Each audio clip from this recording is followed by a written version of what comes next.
Hey everybody, my name is Tanner Mulvihill. I'm the owner of Bayfield Home Loans, and I'm joined today by. Hey, it's Randy Haufe. I'm with the Williamsburg Home Team, Shaheen, Ruth, Martin, and Fonville Real Estate here in Williamsburg, Virginia.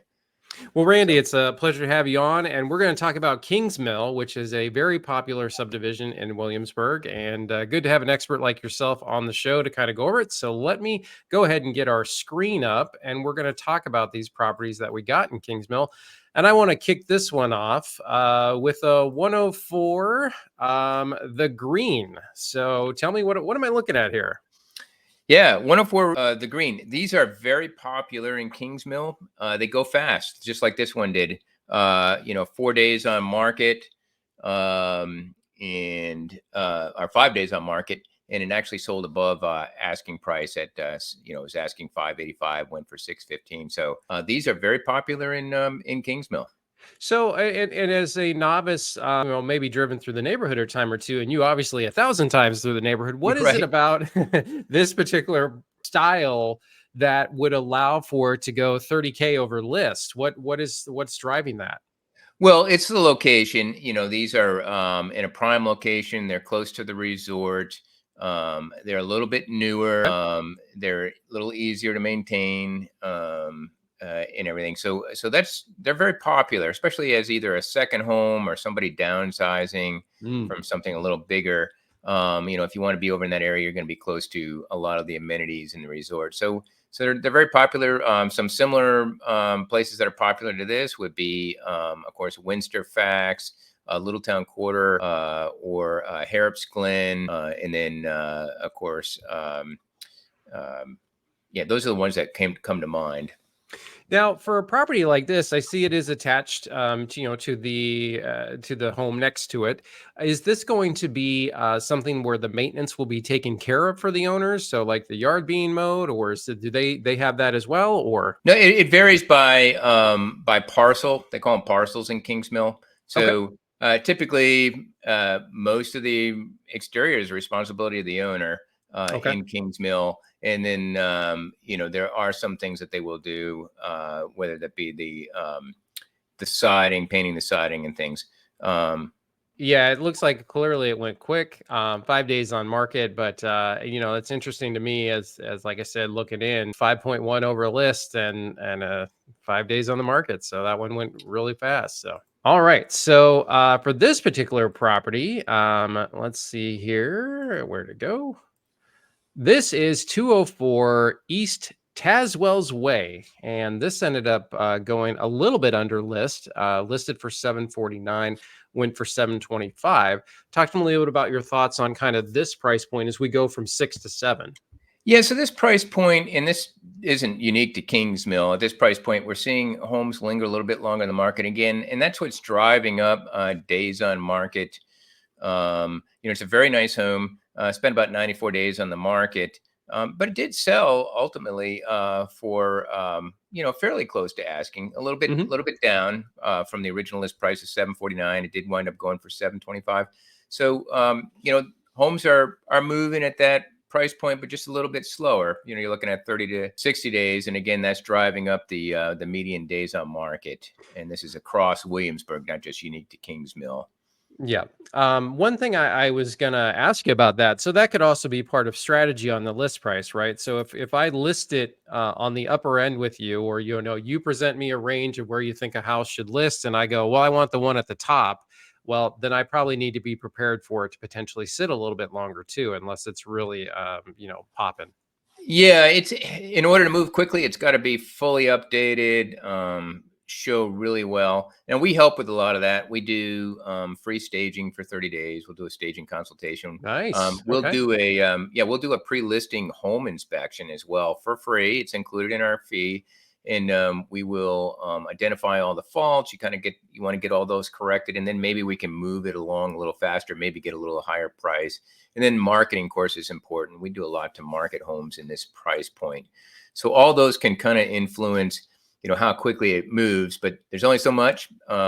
Just expect at this price point, you're looking at 30 to 60 days to sell a home. And this is a typical example here. Yep. Okay. Well, let's go to our last one that we're going to take a look at. And this one, beautiful. If I think Williamsburg, this is probably one of the ones I'm thinking of right here. So, Oh yeah, this is the typical colonial that yep. a lot of people are looking for. It's a highly desirable type of home in colonial Williamsburg. Yes, definitely. The brick and everything just looks so much Williamsburg to me. So this ended up going for 772, listed at 770, and trying to look days on market. I don't. It's not hopping out on me here, but No, it uh, wasn't too bad. That one was yeah, about 35 days on market, which is pretty good at that price point, and it went pretty close to full asking. That's a nice street to mile course. It's got its name because that's where there used to be, back in colonial days, there used to be a racetrack there for really. horses. So Okay. there was a mile long course right there. So it's a very popular street. It's a nice location, and it's a nice home. So, this is typical. Hey, you're looking a little longer, 35 days on market, not bad. And they got close to full asking. So, should expect that on most homes in that price point. And one thing I would like to caveat on about that is, with the time frame that this was closing, we had not started seeing the rates dropping yet. So you're having, for whoever the buyer is, unless they're paying cash, the interest rate at the time was turning off a lot of buyers. It's certainly shrinking the buying pool that we had at the tougher end of the price points. So it'll be interesting to see as we start approaching wintertime and then move into the spring, if we continue to see the rates drop, how that's going to impact a home like this, where it opens up more opportunity for buyers that could maybe have been fine at that 600 mark, but now they're closer to that 770. So, Yeah, it's definitely going to help the buyers out. It should help sellers out too. Maybe move inventory a little bit quicker. And speaking of inventory, at least this is a bright spot for buyers, even with the rates kind of slowly trickling down. Good news is inventory is way up. If we look at the numbers for Williamsburg, we're up 21% in inventory since last year, and that's really true in wow. Kingsmill. And we noticed that a lot in Kingsmill. A lot of sellers getting their homes out on the market, which is a good thing. However, prices have not come down. They haven't gone way up either. We're kind of in what I like is a more of a normal market with a 2 to 3% increase year over year in prices. So prices have kind of stabilized, as we discussed. Homes are, especially at this price point, 700, 700s are lingering out there a little bit longer. And there's more options for buyers, so you're not having to take the first thing that comes available. You got a little bit Right, chance to right. shop around, and so if you're selling your home, the things we offer, like that pre-listing home inspection, that becomes all the more important. You really got to have your home looking good, in good condition, and be ready, so that when the right buyer comes along, you can get that price you're after. It's not like you're going to have to, it's definitely not a buyer's market by any means, but at the same time, it's no longer like it was just a couple of years ago, where you could ask anything you wanted, as is, and you'd have 15 offers in the door. That's just not going to happen. You might wait 25, 30 days for that first offer to come in. And we've seen it. It's just seen, this is the way it goes, is usually you wait 25, 30 days, and then all of a sudden 2 offers come in at the same time. That's right. That's right. That's usually what Just happens. just Yeah. as you're starting to lose hope. You're starting to lose hope. You're talking about a price decrease, and then boom, something comes in. So you need to be ready as a seller. Really, have your home properly prepared, and we can certainly help with that. But and then you can definitely still demand a pretty good price. And if somebody's thinking of listing with you coming up in Kingsmill, let's talk a little bit about maybe of a time frame.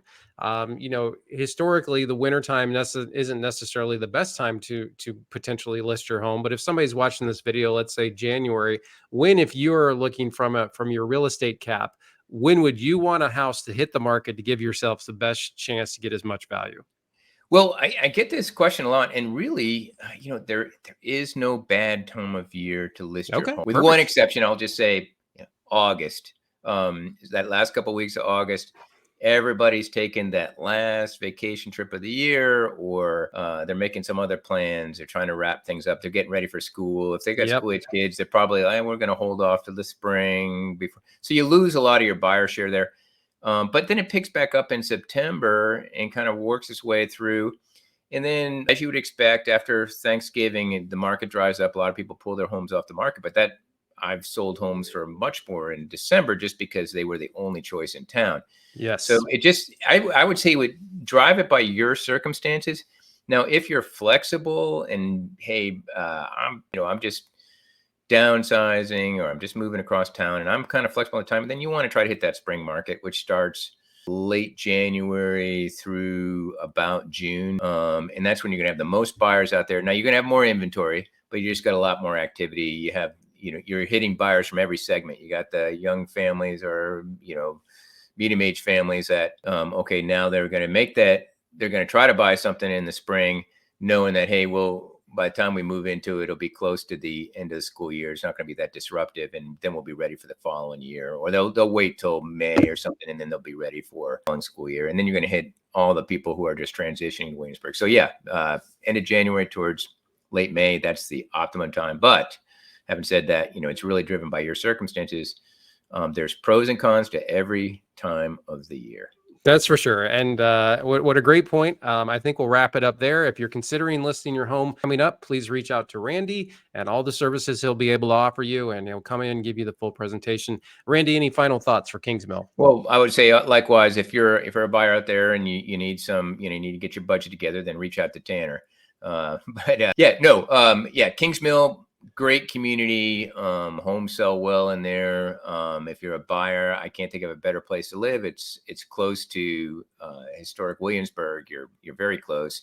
It's got a lot of great amenities, a rich choice and inventory, as you saw by some of the homes we just highlighted today. Everything from a small attached home all the way up to large colonial.